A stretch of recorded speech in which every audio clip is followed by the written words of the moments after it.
করতেই থাকেন।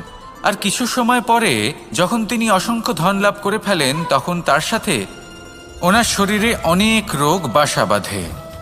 এইসব রোগের উপচার করতে করতে সেই সমস্ত ধন যা উনি অর্জন করেছেন তা তিনি ব্যয় করে ফেলেন। শেষ পর্যন্ত কি হয়? আমরা যেভাবে এসেছি ঠিক সেইভাবেই ফিরে যাই, ধন এখানেই থেকে যায়। দেখুন, একটা অত্যন্ত গুরুত্বপূর্ণ কথা রয়েছে যে আপনার বোঝা উচিত। এই যে ধন, তার ব্যবহার করুন জীবনকে আরো ভালো করে তোলার জন্য। ধনের সদ্ব্যবহার করা উচিত, এমন যেন না হয় এই ধন আপনাকে ভোগ করে ফেলে।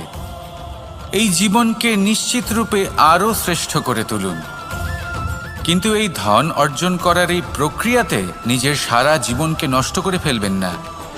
এই জীবন উপভোগ করতে শিখুন। আর আমার সাথে ভালোবেসে বলুন, রাধা রাধা।